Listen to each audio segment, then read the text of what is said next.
My name is Margaret Chen, and I'm 73 years old. I built my tech empire from nothing, starting in a cramped garage in Silicon Valley back in 1982. Today, as I sit in my penthouse overlooking San Francisco Bay, I can hardly believe what happened at last week's Thanksgiving dinner. I raised my son David as a single mother after his father abandoned us when David was just 5. I worked 3 jobs while studying computer science at night, dreaming of a better future for us both.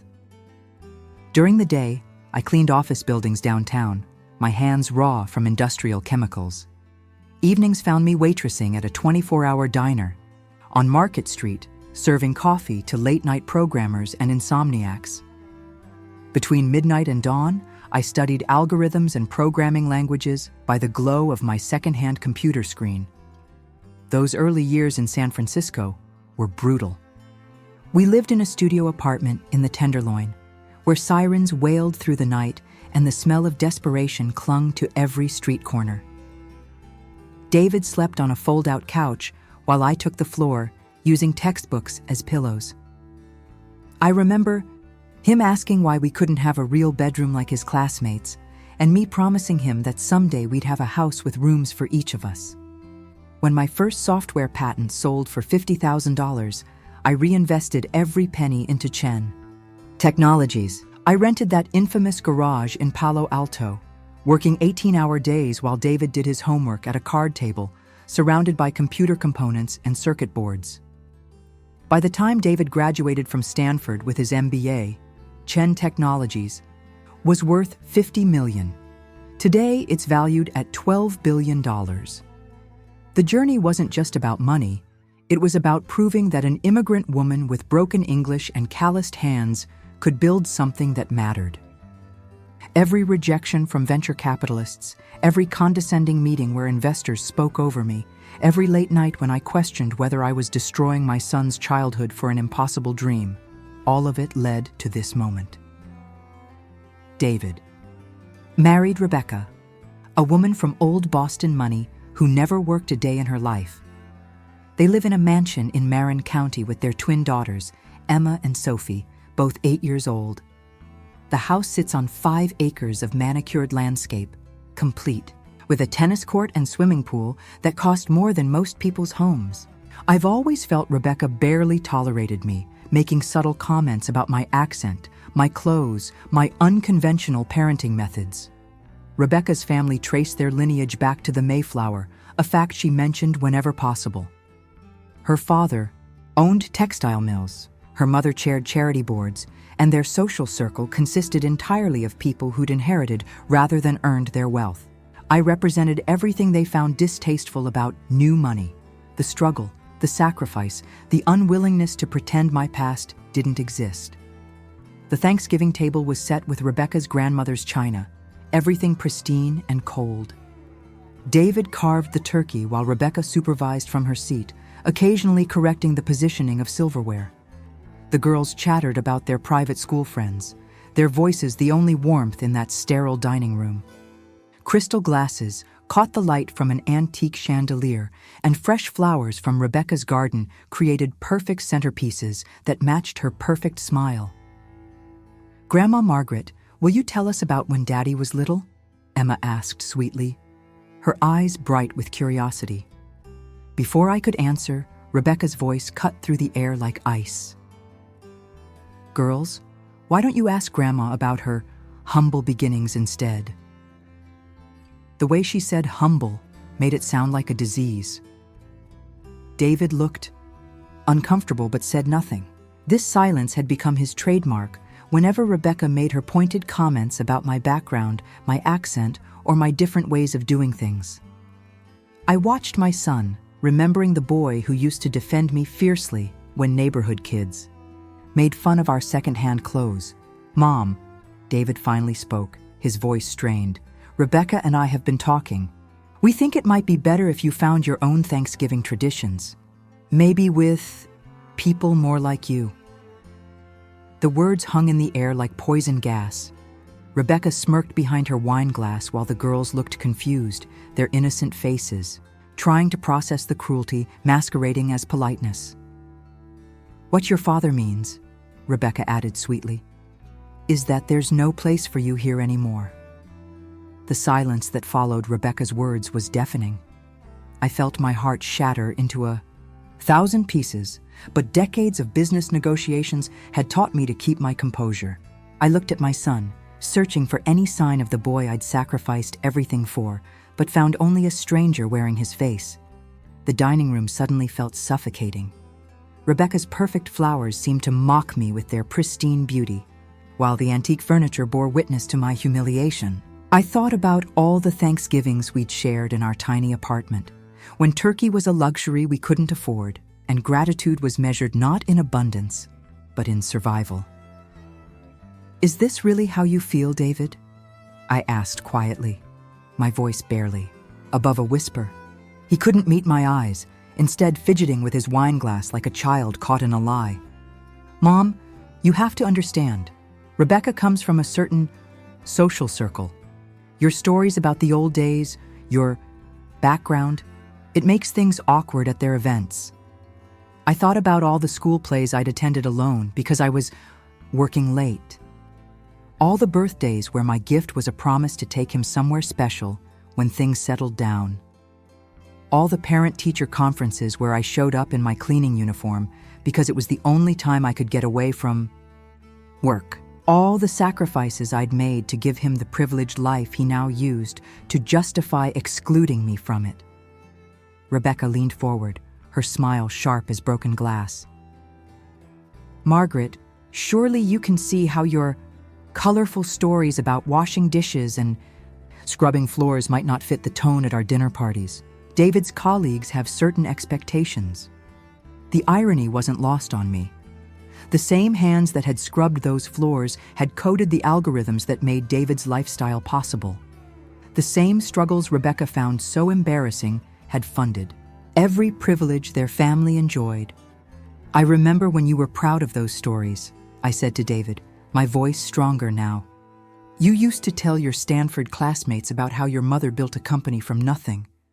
When did that pride turn to shame?" David's face flushed red.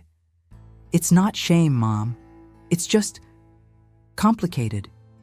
Rebecca's friends don't understand that kind of background.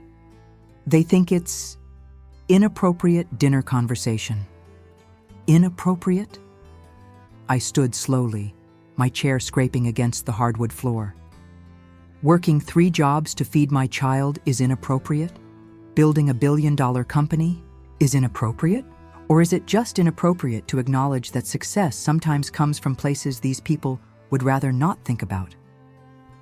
Emma and Sophie exchanged worried glances, sensing the tension but not understanding its source. Emma, always the more sensitive twin, reached for my hand. "Grandma, don't be sad. We love your stories about the old days." Rebecca's mask slipped for just a moment, revealing something cold and calculating beneath. "Girls, why don't you go play in the living room? The adults need to finish talking." But as I watched my granddaughters reluctantly leave the room, something inside me shifted. These children deserved better than to grow up in a world where love was conditional on social status. They deserved to understand that their heritage, all of it, including the struggles, was something to honor, not hide. "Before I go," I said, my voice steady and clear, "I have an announcement to make. Tomorrow morning, I'll be holding a press conference to announce that Chen Technologies will be donating $1 billion to establish a network of orphanages across America." David's fork clattered against his plate, the sound echoing through the suddenly silent room. "Mom, what are you talking about?" "I'm talking about giving money to children who truly need a family, since my own family has made it clear they don't need me." I looked directly at Rebecca, watching her perfect composure finally crack. "These orphanages will specifically serve underprivileged children from immigrant families, kids whose backgrounds might be considered humble by some people's standards." Rebecca's face had gone pale, her carefully applied makeup suddenly looking garish against her bloodless skin. "You can't be serious. This is just emotion talking. You'll regret this tomorrow." "Dead serious. And David, since you're so concerned, About social circles and appearances, you should know that this donation will be front-page news. Every major outlet will want to know why America's most successful female immigrant entrepreneur decided to give away $1 billion. I paused, letting the implications sink in. They'll want to know the story behind the story. The room fell, silent except for the ticking of Rebecca's grandmother's antique clock, each second marking the end of one chapter of our lives and the beginning of another. The next morning, I stood before a crowd of reporters in the Chen Technologies conference room. The announcement had been hastily arranged, but word spread quickly through Silicon Valley's tight-knit media circle. Camera flashes illuminated my face as I approached the podium, wearing the same blue power suit I'd worn to my first major investor meeting 30 years ago. The fabric had faded slightly, but it still represented everything I'd fought for. The conference room buzzed with anticipation. Reporters from TechCrunch, Forbes, and the Wall Street Journal filled the front rows, while local news crews positioned their cameras for optimal angles. The magnitude of $1 billion donation had drawn international attention. I could see correspondents from BBC and Reuters among the crowd. Ladies and gentlemen, thank you for coming on such short notice.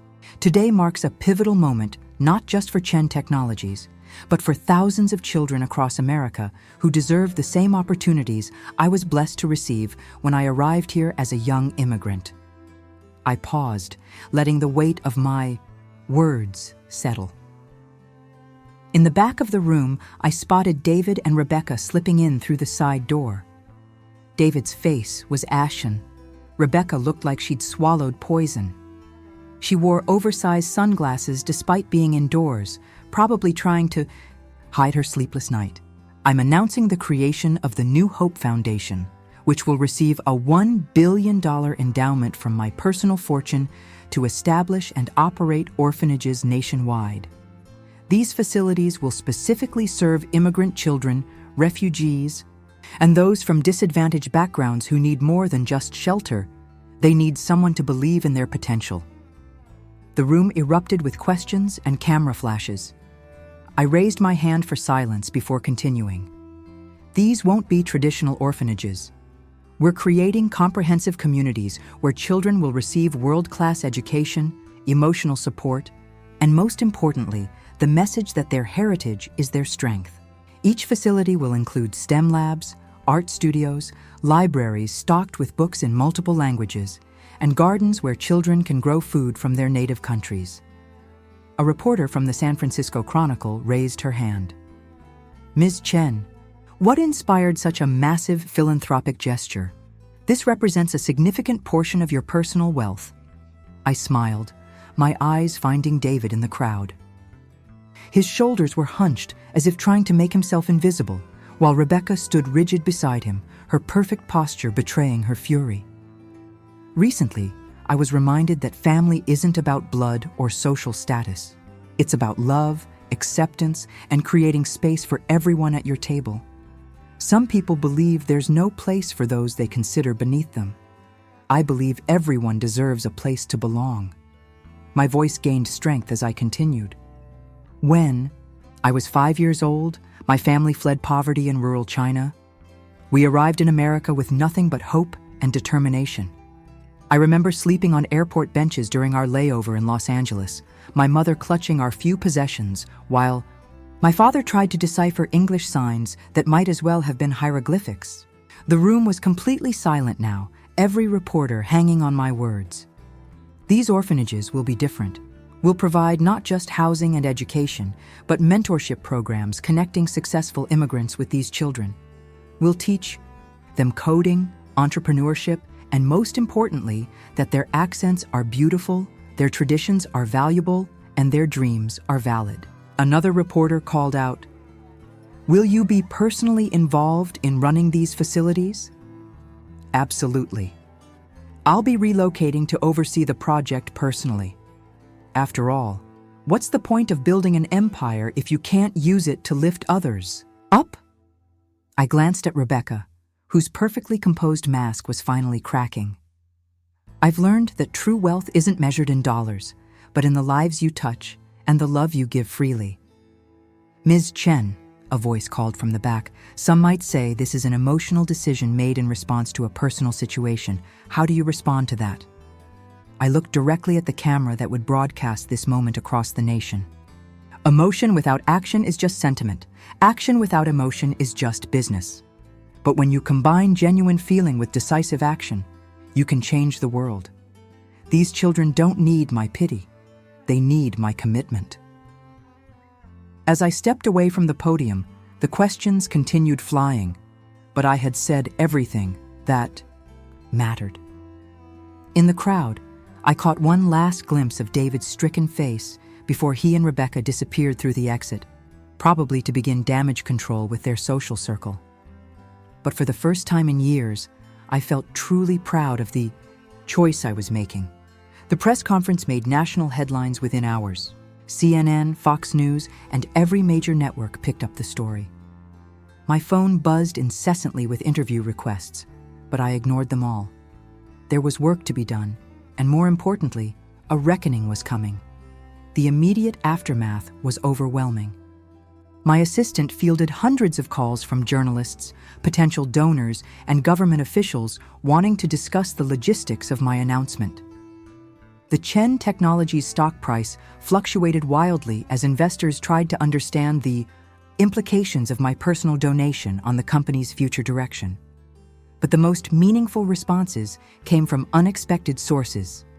My email inbox filled with messages from immigrant families sharing their own stories of struggle and triumph. A Vietnamese restaurant owner in San Jose wrote about her daughter's acceptance to MIT. A Somali refugee in Minnesota described his son's scholarship to Harvard Medical School.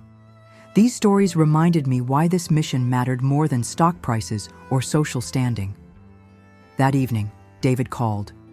His voice shook as he spoke, and I could hear Rebecca arguing with someone in the background, probably her parents, who were undoubtedly horrified by the public attention.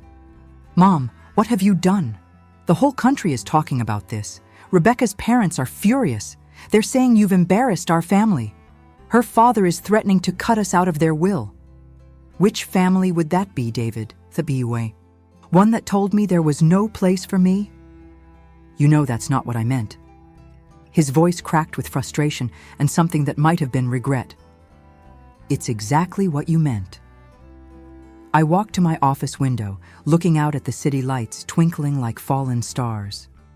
Below, San Francisco pulsed with life.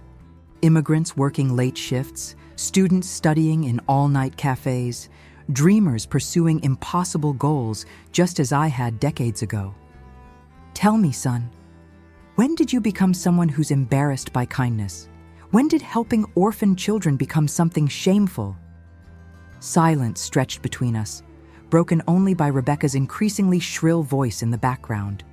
I could make out fragments: damage control, social suicide, and "that woman has lost her mind." Finally, David whispered, "Rebecca says the donation makes us look like we're overcompensating.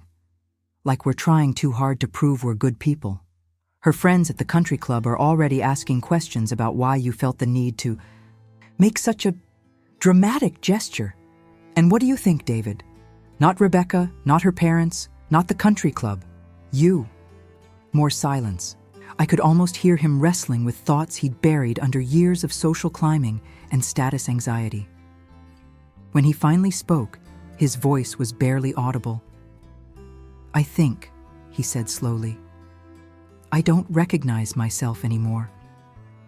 I think somewhere along the way I became exactly the kind of person who would have rejected us when I was growing up." The honesty in his admission broke something open in my chest. For a moment, I glimpsed the boy who used to defend me to his classmates, who bragged about his mother's intelligence and determination. "I remember when you were 12, I said softly. "And Tommy Morrison called me a cleaning lady at your school pickup. You threw your backpack at him and told him your mother was building the future while his father was destroying it with his factories." David's sharp intake of breath told me he remembered too. The next morning brought unexpected visitors. Emma and Sophie stood at my penthouse door with their school backpacks, tears streaming down their faces. Behind them stood my longtime housekeeper, Maria Santos, who had apparently driven them here against Rebecca's explicit orders.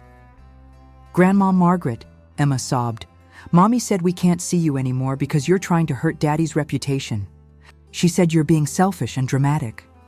Sophie, always the braver of the two, looked up at me with fierce eyes.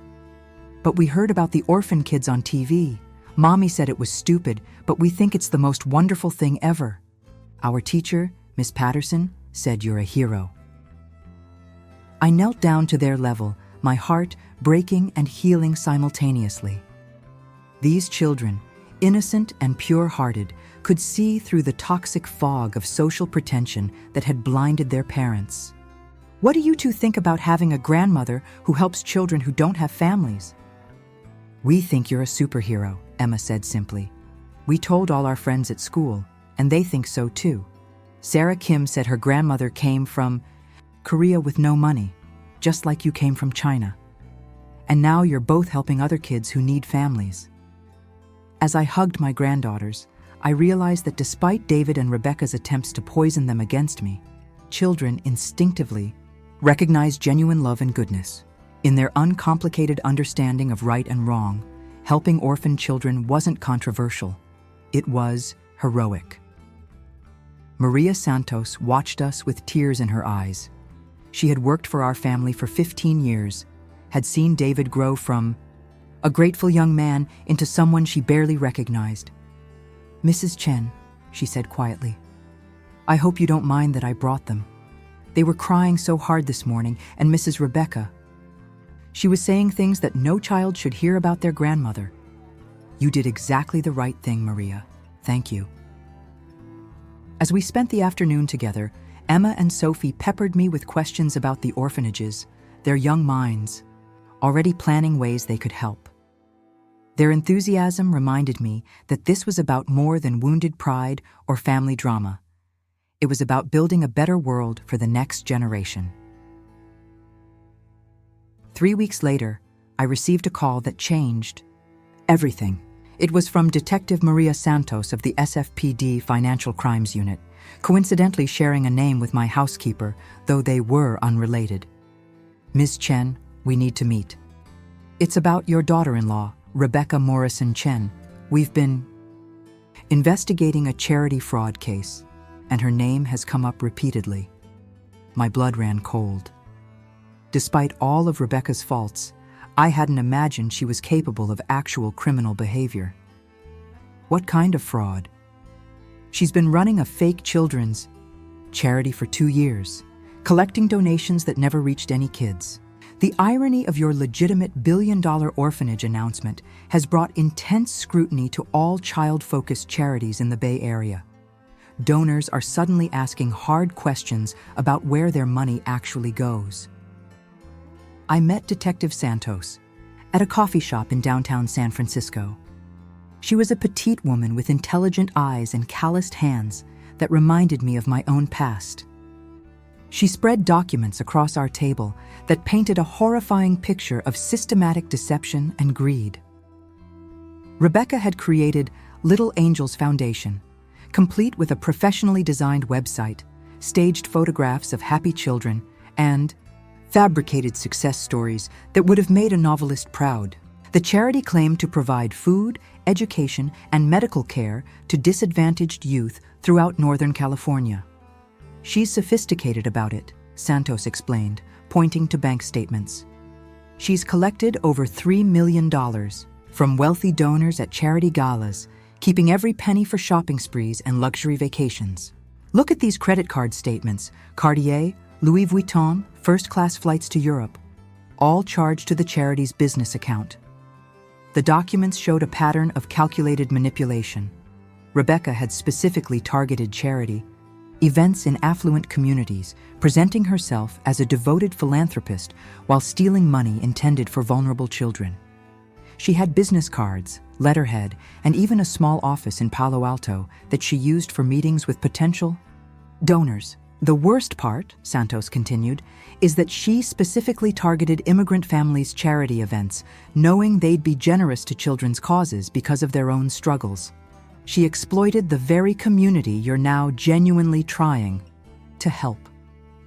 I stared at the evidence, my mind racing through implications I was only beginning to understand. Does David know? We don't believe so. Your son's name doesn't appear on any documents, and the charity was registered under Rebecca's maiden name. But Ms. Chen, there's more. Some of the money she stole was designated for a real orphanage in Oakland that had to shut down because they never received the promised funds. 43 kids were displaced and sent to overcrowded state facilities. The weight of this revelation hit me like a physical blow. While Rebecca had been stealing money meant for children, those same children had suffered. Families had trusted her with their hopes and donations, only to have that trust weaponized against them. Santos showed me photographs of the Oakland facility, a converted church building that had housed children aging out of the foster system. The closure notice was still taped to the front door, and weeds had begun to grow through cracks in the sidewalk where children once played. We have surveillance footage of Rebecca meeting with the facility's director, promising a major donation. That would keep them operational. The director was so grateful, she broke down crying during the meeting. Rebecca hugged her and promised the money would arrive within the week. But it never came. Never came. The facility closed 3 months later. Rebecca had already spent that money on a vacation to the French Riviera. That night, I called David. When I told him about Rebecca's crimes, the silence on his end stretched so long, I wondered if he'd hung up. I could hear his breathing, rapid and shallow, as he processed information that would destroy everything he thought he knew about his life.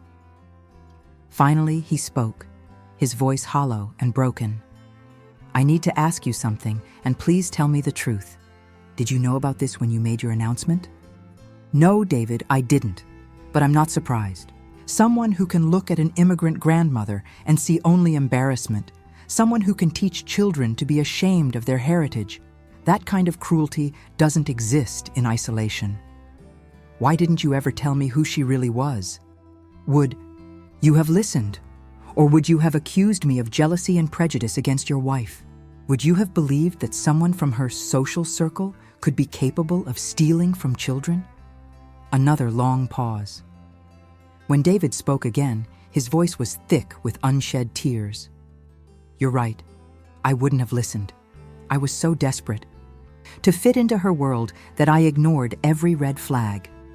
God, Mom, what kind of person have I become? What kind of father am I if I can't protect my children from living with a criminal? The next day, Rebecca was arrested at the country club during her weekly tennis game. According to news reports, she was in the middle of a set when Detective Santos and 2 uniformed officers approached the court. The humiliation she'd been so afraid of experiencing finally arrived, but it was entirely of her own making. Her arrest made the evening news, complete with footage of her being led away in handcuffs while her tennis partners watched in shock.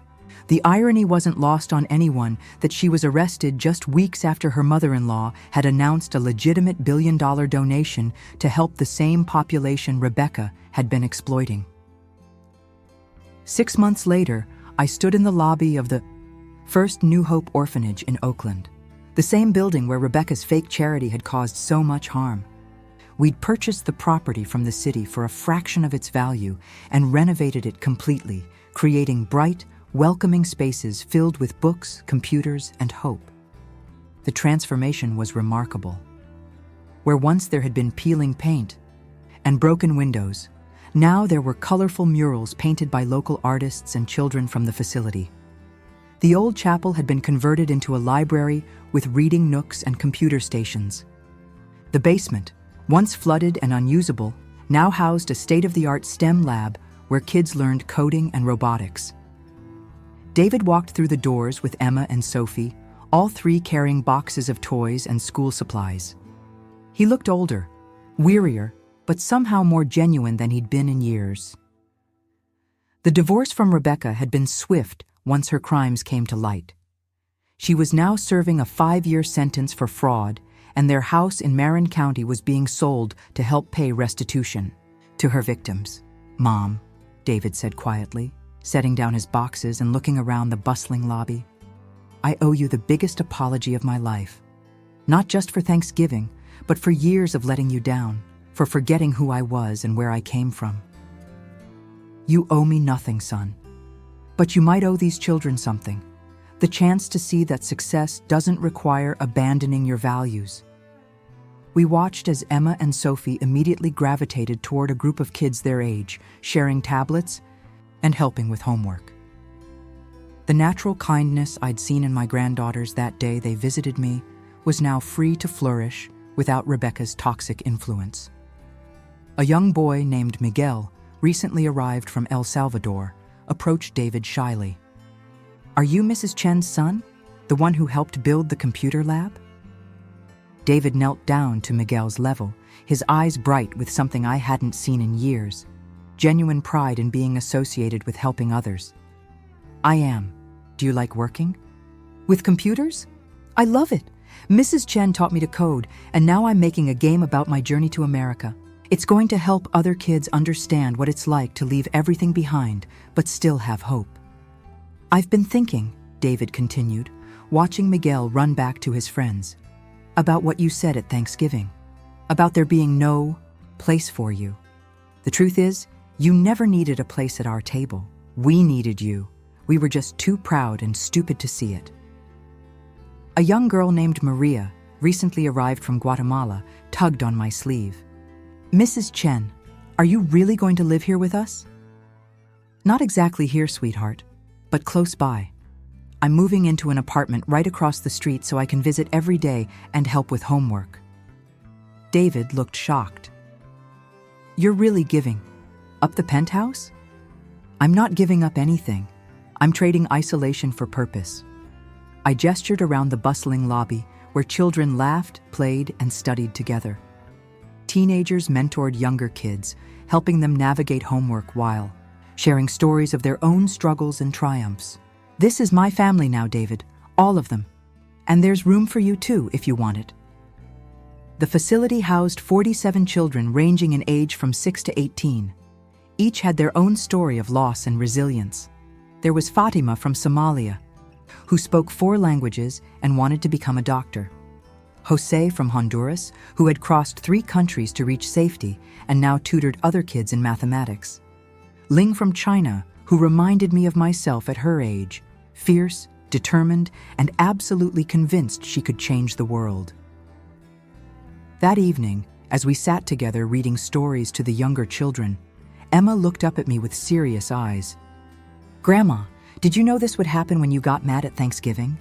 I smiled, thinking about the chain of events that started with cruelty and led to justice. "No, sweetheart, but sometimes when people try to make you smaller, the universe has a way of making you bigger instead." "What happened to Rebecca's money? The money she stole?" David answered this time, his voice steady and clear. "Every penny is being returned to the families and organizations she cheated, and the court ordered her to pay additional damages, which are helping fund more facilities. Like this one, the New Hope Foundation now operates 12 facilities across 7 states, with 3 more scheduled to open next year. Rebecca's victims have been fully compensated, and the Oakland facility she destroyed has been completely rebuilt and expanded. As for David, he's found his way back to the values I tried to instill in him, working as a volunteer coordinator while rebuilding his relationship with his daughters." Sophie, who had been quietly listening, suddenly spoke up. "Grandma, I want to help build more orphanages when I grow up. Will you teach me?" "Of course, sweetheart.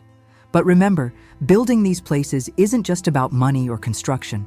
It's about believing that every child deserves love, respect, and the chance to dream big dreams. And me? I finally found my place, not at someone else's table, but creating new tables where everyone belongs. Every morning, I wake up to the sound of children's laughter floating through my apartment window. Every evening, I fall asleep, knowing that 47 young people are dreaming of futures they now believe are possible. Sometimes the greatest gifts come wrapped in the ugliest packages. Rebecca's cruelty led to her own exposure and downfall, but it also led to something beautiful. A network of homes where children learn that their heritage is their strength, their struggles are their foundation, and their dreams have no limits. Thiti. Last time I saw Rebecca was at her sentencing hearing. She looked small and brittle in her orange jumpsuit, nothing like the polished socialite who had once decreed there was no place for me at her table. As she was led away, I felt not triumph but sadness, for the children she'd hurt, for the family she'd destroyed, and for the waste of a life that could have been spent building instead of stealing. But that sadness was quickly overwhelmed by joy as I thought about Emma and Sophie, now growing up with a clear understanding of right and wrong, surrounded by children whose courage and resilience inspire them daily. They're learning that true privilege isn't about bloodlines or bank accounts. It's about having the power to lift others up and the wisdom to use it.